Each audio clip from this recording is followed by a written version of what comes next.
Assalamualaikum warahmatullahi wabarakatuh. Jumpa lagi bersama saya di channel Mas Pendi 19. Untuk kesempatan hari ini saya akan menginfokan mengenai informasi kebijakan PPDB jenjang SMA tahun 2021. Ya, untuk kesempatan kali ini silakan simak, dan untuk PPDB kedepannya buat anak didik Indonesia semua yang mampir di channel ini, jangan lupa subscribe dan nyalakan lonceng untuk mendapatkan notifikasi informasi yang sekiranya perlu untuk kita ketahui bersama.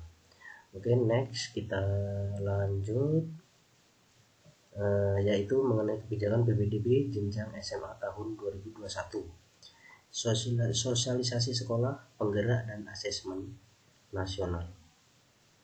Nah, di sini sudah ada Direktorat Jenderal PAUD Didasmen, Direktorat Sekolah Menengah Atas, Kementerian Pendidikan dan Kebudayaan. Ya, itu langsung. Oke, kita next. Di sini ada latar belakang, yaitu mengenai sekolah favorit. Mengenai latar belakang sekolah favorit mengakibatkan 1. Siswa menempuh perjalanan jauh atau tinggal terpisah dari orang tua. Penekanan kompetisi pada siswa, eksklusivitas anak dengan UN tinggi. Poin 3. Ketidakadilan bagi anak yang tidak mampu. Poin 4. Cap anak bodoh dan pintar hanya berdasarkan nilai UN. 5. Ketidakadilan bagi siswa yang memiliki nilai UN rendah. 6. Intervensi pemerintah pusat atau Pemda hanya kepada sekolah favorit. Guru kurang termotivasi untuk meningkatkan kompetensi diri. Itu poin 7 ya. Oke, kita ke bawah, yaitu poin 8, subuhnya praktik jual beli kursi dan pungli. Ya, mudah-mudahan tidak ada. Oke, kita next, lanjut. Ya, itu mengenai manfaat kebijakan. Mengenai manfaat kebijakan pendidikan berbasis zonasi, ya kan? Untuk 2021 PPDB di tahun 2021 yaitu pendidikan berbasis zonasi tetap ya, masih. Oke. Di sini poin 1, mendekatkan siswa dengan lingkungan sekolah. Nah, poin 2 yang harus kita pahami semua, pemerataan akses pendidikan. Nah, nomor poin 3, kondisi kelas yang heterogen mendorong siswa untuk bekerja sama. Poin 4, peningkatan kapasitas guru. Poin 5, mendukung pelaksanaan SPM dan PPK. Poin 6, menghilangkan praktik jual beli kursi dan pungli. Itu mudah-mudahan tidak ada ya. Poin 7, alat ukur intervensi pemerintah pusat dan Pemda. Oke, itu untuk pendidikan berbasis zonasi, manfaat kebijakannya ya. Oke, kita lanjut. Ada 23 slide. Nah, di sini ada prinsip tujuan. Ada prinsip tujuan. Prinsip dan tujuan masih sama dengan Permendikbud 44/2019 tentang PPDB. Nah, di sini tujuannya yaitu mendorong peningkatan akses layanan pendidikan. 2. Digunakan sebagai pedoman bagi kepala daerah untuk membuat kebijakan teknis pelaksanaan PPDB. Dan poin B, kepala sekolah dalam melaksanakan PPDB. Nah, di sini untuk non diskriminatif, di poin 1. Nah, di poin 2 yaitu objektif. 3. Transparan. 4. Akuntabel. 5. Berkeadilan. Nah, di sini dalam lingkup prinsip ya. Oke, itu untuk prinsip dan tujuan sudah Permendikbud. Oke, kita lanjut next.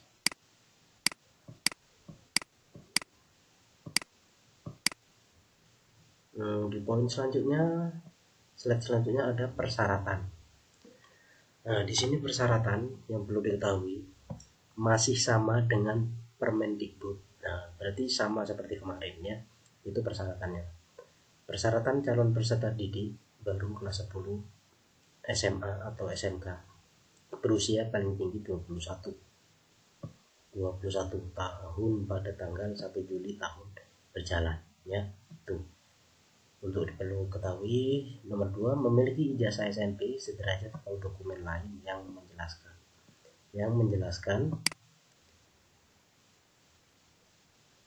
telah menyelesaikan kelas 9. Oke, di sini ada catatan.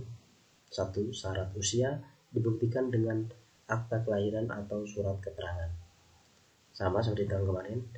Sekolah yang menyelenggarakan pendidikan khusus menyelenggarakan pendidikan layanan khusus dan berada di daerah 3T terdalam, terluar, dan tertinggal ya 3T dapat melebihi persyaratan usia dalam pelaksanaan PPDB. Nah, di situ kebijakan sekolah masing-masing. 3. Calon peserta didik WNI atau WNA untuk kelas 7 SMP atau kelas 10 SMA atau SMK yang berasal dari sekolah di luar negeri selain memenuhi persyaratan wajib mendapatkan surat keterangan dari Direktur Jenderal terkait sesuai dengan kewenangan.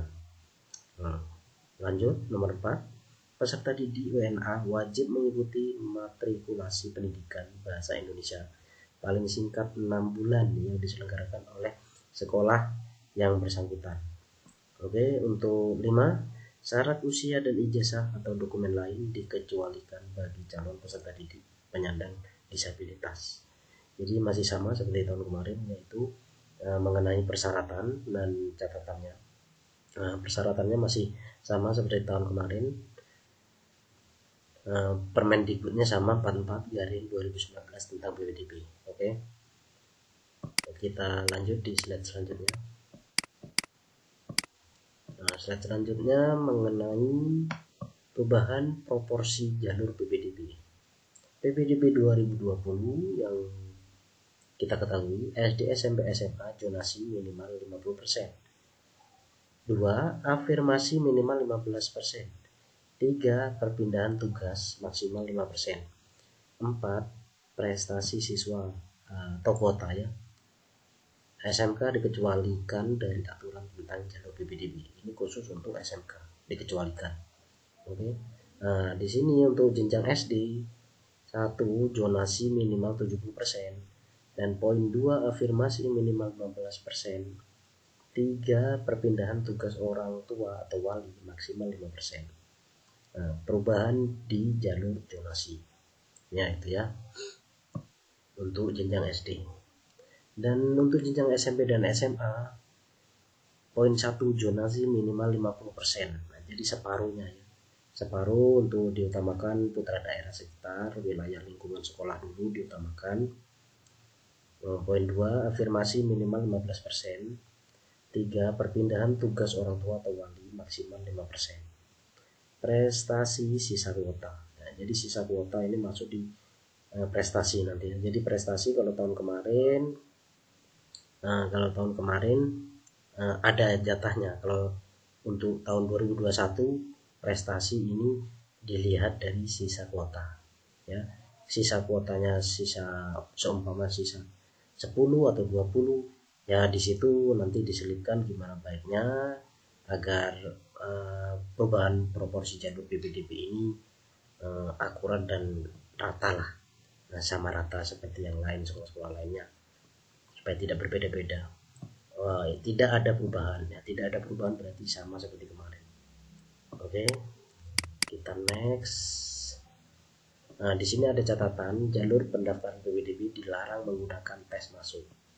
Nah, itu ya, dilarang, ingat dilarang.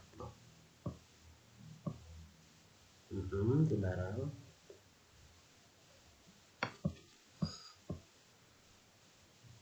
Oke, lanjut. Pelibatan sekolah swasta dalam PPDB. PPDB tahun 2020 yang kita ketahui, aturan tentang PPDB dikecualikan untuk satuan pendidikan yang diselenggarakan oleh masyarakat. Dan untuk PPDB 2021 setahun ini, pemerintah daerah dapat melibatkan satuan pendidikan yang diselenggarakan oleh masyarakat dalam pelaksanaan PPDB. Untuk poin 2, ketentuan pelaksanaan PPDB bagi satuan pendidikan yang diselenggarakan oleh masyarakat ditetapkan oleh pemerintah daerah sesuai dengan kewenangan. Oke, itu untuk pelibatan sekolah swasta dalam PPDB. Oke, kita lanjut next. Nah, di sini ada zonasi minimal 50%. Yang kita ketahui PPDB 2020, kartu keluarga dapat diganti dengan surat keterangan domisili dari rukun tetangga atau RT setempat ya. Rukun warga yang dilegalisir oleh lurah atau kepala desa atau pejabat setempat lain yang berwenang menerangkan bahwa peserta didik yang bersangkutan telah berdomisili paling singkat 1 tahun sejak diterbitkannya surat keterangan domisili. Ya, jadi ya ini poinnya yang PPDB 2020 yang kita ketahui. Nah, di sini diperuntukkan peserta didik yang berdomisili di dalam wilayah zonasi yang ditetapkan pemerintah daerah. Domisili calon peserta berdasarkan alamat pada KK yang diterbitkan paling singkat 1 tahun sebelum tanggal pendaftaran PPDB. Nah, untuk PPDB 2021, dalam hal calon peserta didik tidak memiliki kartu keluarga karena keadaan tertentu, maka dapat diganti dengan surat keterangan domisili. Nah, ini poinnya harus digarisbawahi ya. Keadaan tertentu ini bermacam-macam. Dari rukun tetangga atau rukun warga atau RT setempat yang dilegalisir oleh lurah atau kepala desa atau pejabat setempat lain yang berwenang menerangkan bahwa peserta didik yang bersangkutan telah berdomisili paling singkat 1 tahun sejak diterbitkannya surat keterangan domisili. Keadaan tertentu ya itu. Nah, di sini ada keadaan tertentu meliputi bencana alam atau bencana sosial dan lain-lain. Oke, kita next. Next ada penetapan zonasi. Penetapan zonasi yaitu berprinsip mendekatkan domisili peserta didik dengan sekolah.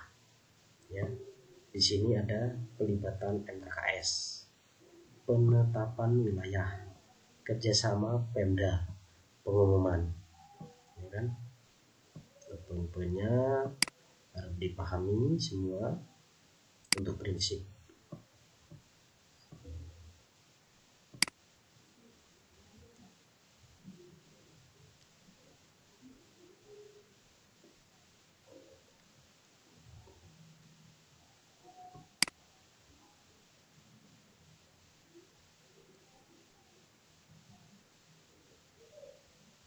Oke, kita next lanjut. Nah, di sini ada jalur afirmasi untuk penyandang disabilitas. Afirmasi ya, untuk penyandang disabilitas. Di PPDB 2020 yang kita ketahui, kuota penyandang disabilitas masuk dalam jalur zonasi. Jalur zonasi termasuk kuota bagi anak penyandang disabilitas.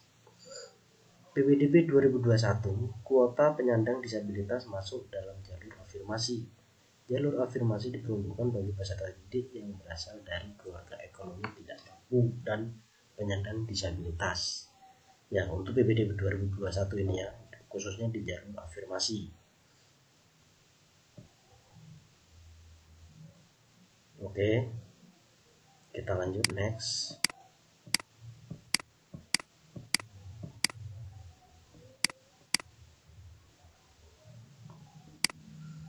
Nah, di sini jalur afirmasi minimal 15%. 1. Jalur afirmasi diberlakukan bagi peserta didik yang berasal dari keluarga ekonomi tidak mampu dan penyandang disabilitas. 2. Peserta didik baru yang berasal dari keluarga ekonomi tidak mampu dibuktikan dengan bukti keikutsertaan peserta didik dalam program penanganan keluarga tidak mampu dari pemerintah pusat atau pemerintah daerah. Poin 3. Peserta didik yang masuk melalui jalur afirmasi merupakan peserta didik yang berdomisili di dalam dan di luar wilayah zonasi sekolah yang bersangkutan. 4. Dalam hal calon peserta didik yang mendaftar melalui jalur afirmasi melampaui jumlah kuota jalur afirmasi yang ditetapkan oleh pemerintah daerah setempat, maka penentuan peserta didik dilakukan dengan memprioritaskan jarak tempat tinggal calon peserta didik yang terdekat dengan sekolah. Itu untuk poin 4 ya, untuk khususnya di jalur afirmasi minimal 15%. Jadi poinnya itu peserta didik dalam program penanganan keluarga tidak mampu atau keluarga ekonomi menengah ke bawah.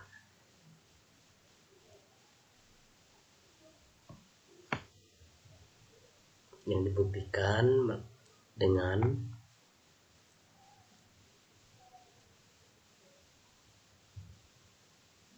pemberitahuan dari pemerintah daerah setempat.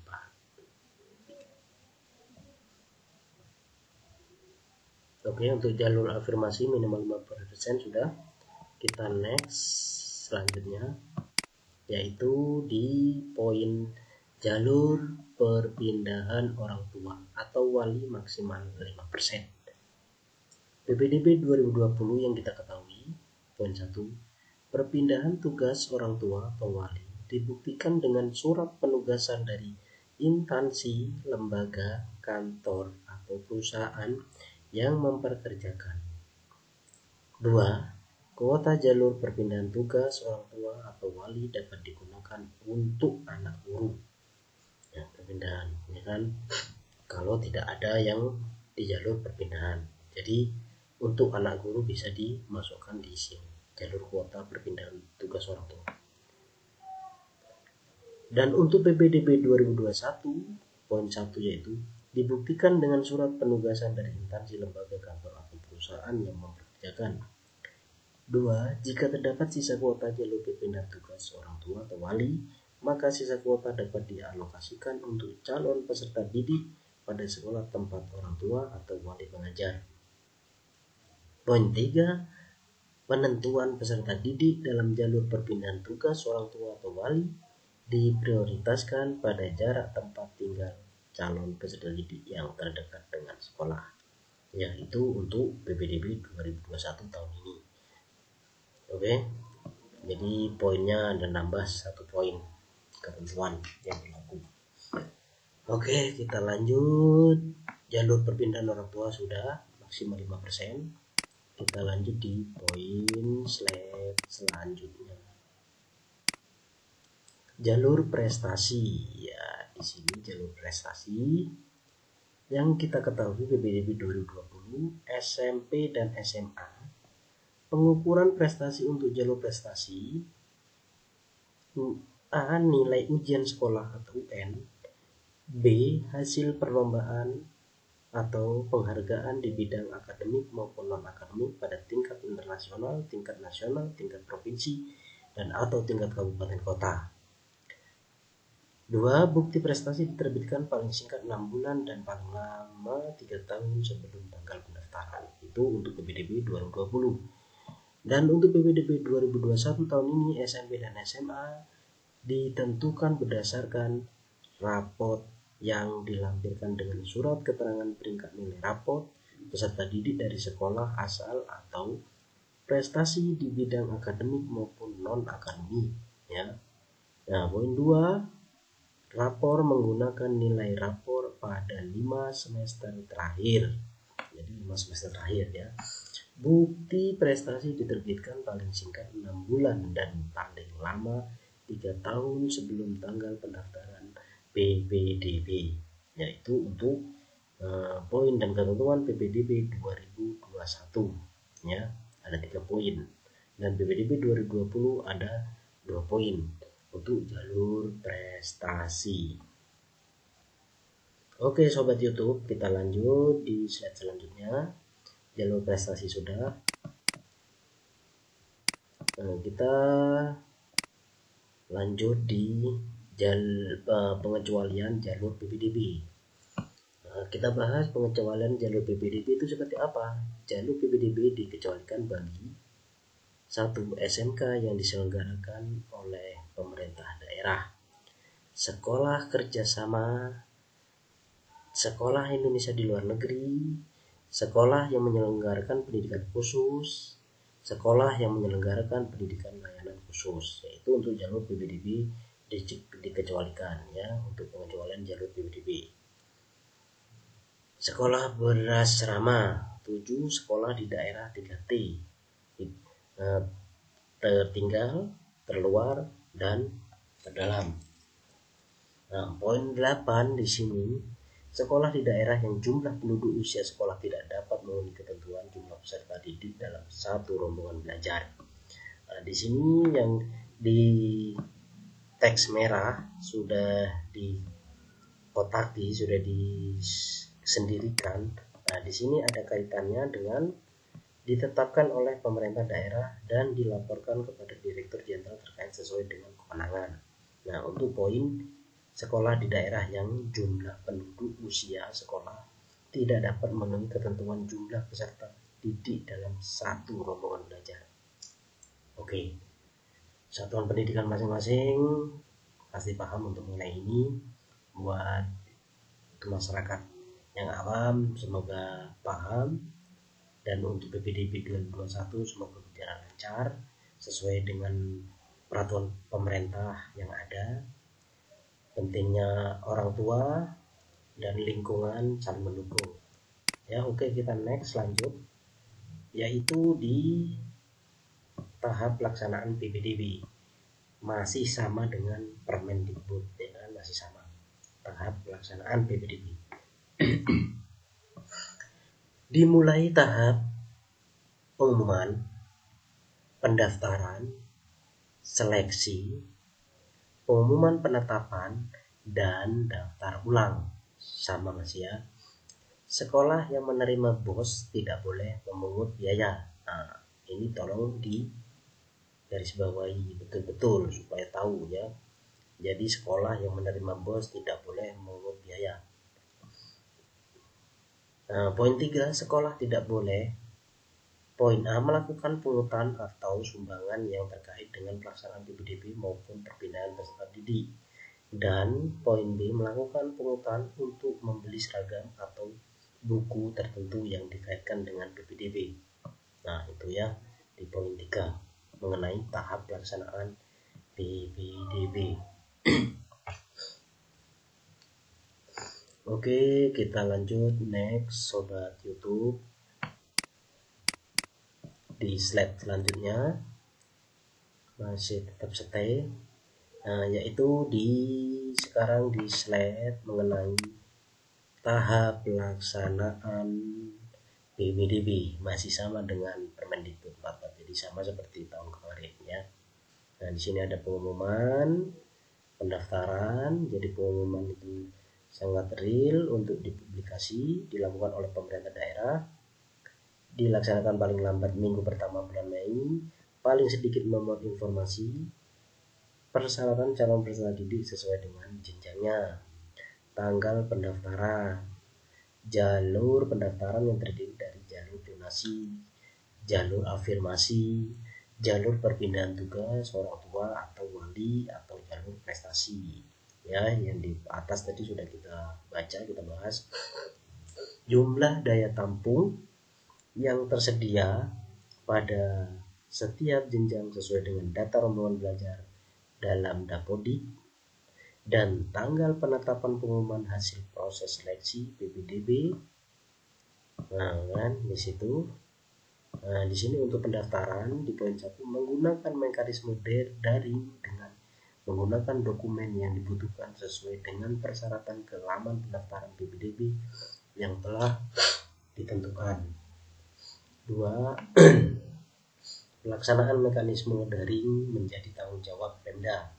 Dalam hal tidak tersedia fasilitas jaringan, maka PPDB dilaksanakan melalui mekanisme luring dengan melampirkan fotokopi dokumen yang dibutuhkan sesuai dengan persyaratan. Oke,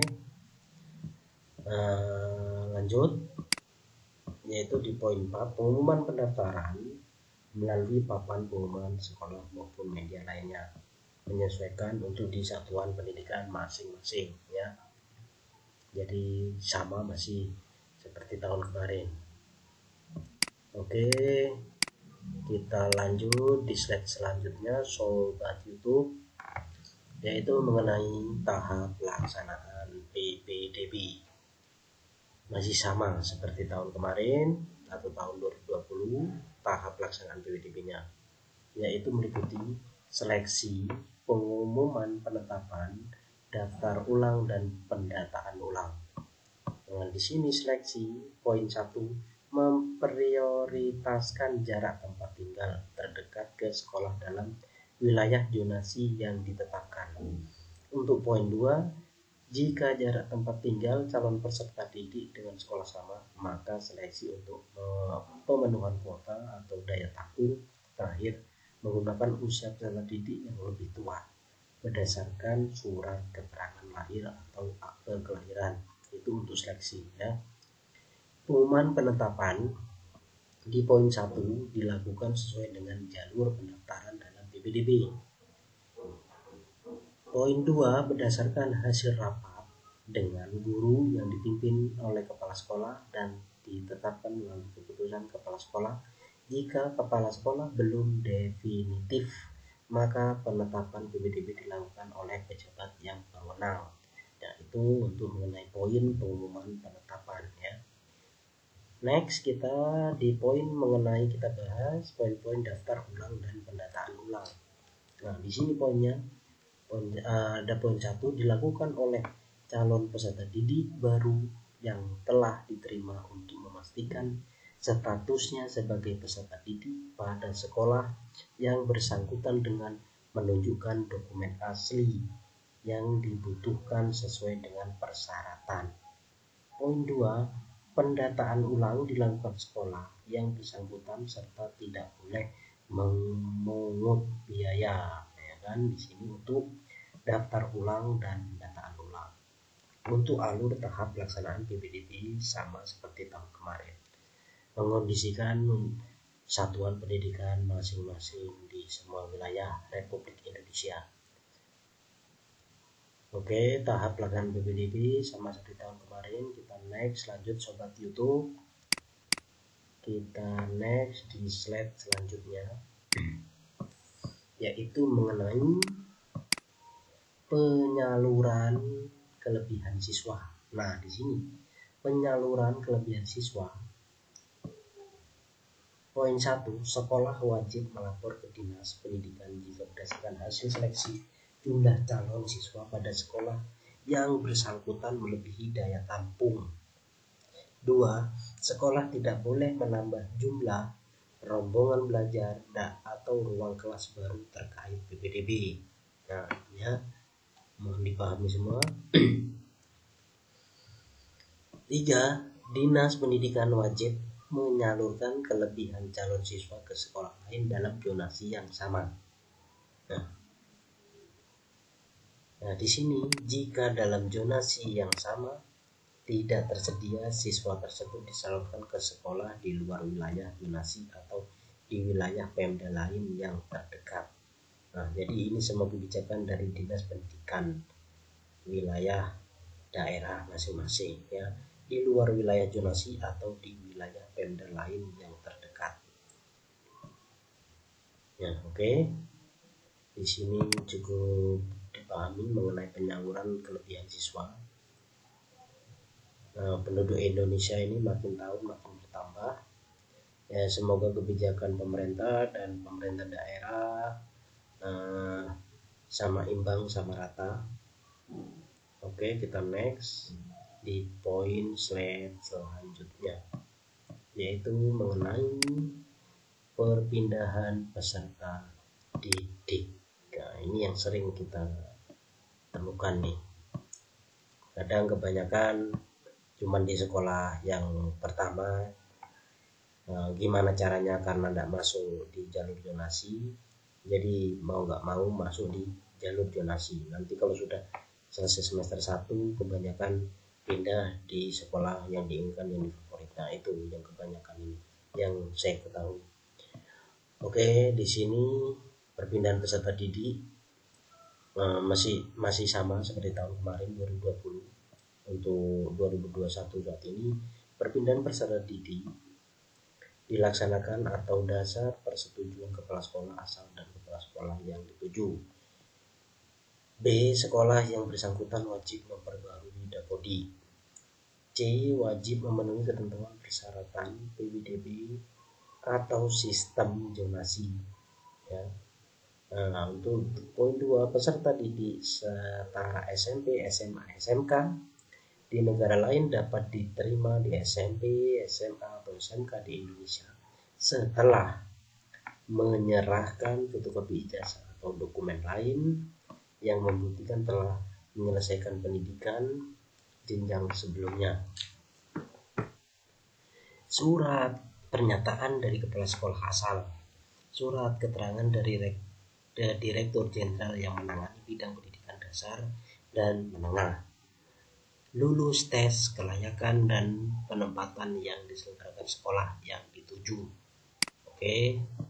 Nah, untuk poin 3 di sini, peserta didik jalur pendidikan non formal informal dapat diterima di sekolah atau SMK tidak pada awal kelas 10 setelah memiliki ijazah kesetaraan paket B dan lulus tes kelayakan dan penempatan yang diselenggarakan oleh SMA atau SMK yang bersangkutan.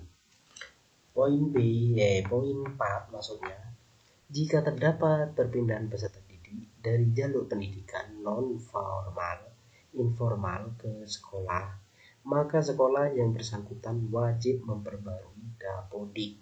Nah, itu mengenai perpindahan peserta didik sama seperti tahun kemarin. Oke sobat YouTube, kita next di slide selanjutnya. Slide selanjutnya mengenai pelaporan dan pengawasan. Ini sekolah, dinas pendidikan dan pemerintah daerah. Ini kan pelaporan. Silakan dihayati dan dicermati sobat YouTube yang mampir di channel ini. Jangan lupa subscribe channel ini Mas Pendi 19 agar makin berkembang, agar makin bermanfaat bagi yang lainnya di media YouTube untuk kita bersama, ya, khususnya mengenai sosial yang ada, ya. Oke, pelaporan dan pengawasan. Nah, di sini ada 3 poin besarnya. Sekolah, dinas pendidikan dan pemerintah memiliki kriteria masing-masing. Nah, kan di sini. Oke. Nah, yang di poin 3 yaitu ada masyarakat dapat mengawasi dan melaporkan pelanggaran dalam pelaksanaan PPDB melalui laman http ult.kemdikbud.go.id, ya kan. Kalau ada pelanggaran segera lapor, silahkan lapor. Di sini sudah dicantumkan websitenya, ya. Semoga berjalan lancar untuk pendidikan Indonesia ke depannya. Untuk elemen masyarakat dan pemerintah saling sangat penting.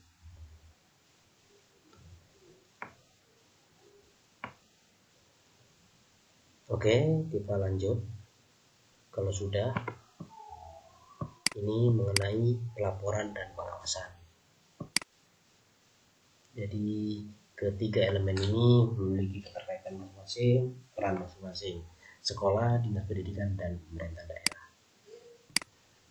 Oke, kita lanjut di slide selanjutnya, sobat YouTube, yaitu ada kesimpulan kebijakan zonasi dalam PWDB, meliputi menghapus diskriminasi dan ketidakadilan, keberpihakan kepada anak tidak mampu. Nah, jadi yang ini diutamakan. Jangan anak yang tidak mampu dibelakangkan, ya, apalagi zonasinya dekat dengan sekolah, kasihan. Ya, tapi untuk Satuan Pendidikan Indonesia saat ini bagus semua untuk pengelolaannya. Semoga corona virus COVID-19 ini segera berlalu. Semoga cepat bertatap muka, belajar tatap muka seperti biasa. Nah, di sini kebijakan zonasi dalam PPDB pintu masuk bagi terwujudnya kepemerataan kuantitas dan kualitas sekolah termasuk guru. Dengan kualitas dan kuantitas. Nah, di sini meliputi juga sekolah menjadi tempat belajar menyenangkan dan penguatan pendidikan karakter. Nah, ini pendidikan karakter ini yang sangat penting, ya kan? Mohon dipahami semua untuk orang tua yang di luar sana harap memperhatikan dan memantau anaknya, yaitu di pergaulan anak sekarang. Tetap dipantau, diperhatikan, jangan sampai bebas salah bergaul. Itu harapan kita semua untuk anak bangsa, khususnya pendidikan Indonesia saat ini, ya. Membantu Pemda dalam pemenuhan SPM. Itu untuk kebijakan zonasi dan PPDB, ya. Oke, di sini alurnya sudah tahu semua. Oke sobat YouTube, kita next di slide selanjutnya. Nah, di sini ada kanal informasi peraturan terkait Kemendikbud. Nah, di sini ada websitenya, silakan. Nah, terus ada unit layanan terpadu.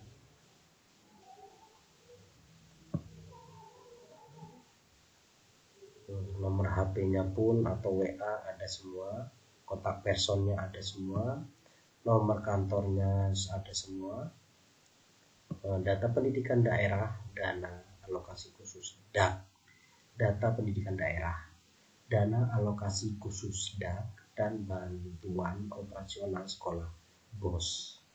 Nah, di sini bisa dikunjungi websitenya, ya. Ini websitenya mengenai DAK dan BOS untuk sekolah satuan pendidikan masing-masing. Nah, di sini posko pengaduan Itjen Kemdikbud. Nah, di sini ada nomor HP-nya atau nomor WA. Mungkin langsung tersadap di sini. Nah, di sini ada emailnya, pengaduannya. Nah, bisa dikirimkan melalui email pengaduan@kemdikbud.go.id. Nah, semua serba digital sekarang, pengaduan silakan. Kalau ada apa-apa silakan dikonfirmasi untuk layanan-layanan terpadu yang sudah tertera di laman ini, ya. Ada websitenya juga, nomor HP dan lain-lain. Oke, untuk kanal informasi kita next di slide selanjutnya, yaitu terima kasih. Terima kasih untuk sobat YouTube, teman YouTube yang mampir di channel ini. Jangan lupa subscribe, like, dan nyalakan lonceng agar mendapatkan notifikasi pemberitahuan informasi yang terbaru mengenai sosial, karena saya lebih suka ke sosial tentang apa aja. Nah, di situ pasti saya akan menguploadnya karena berhubungan dengan keseharian saya di situ, ya kan. Mohon dukungannya teman-teman YouTube untuk makin berkembangnya channel ini, Mas Pendi 19. Jangan lupa subscribe, like, dan nyalakan notifikasi. Oke, cukup sekian untuk review pemberitahuan informasi mengenai kebijakan PPDB jenjang SMA tahun 2021. Terima kasih. Assalamualaikum warahmatullahi wabarakatuh.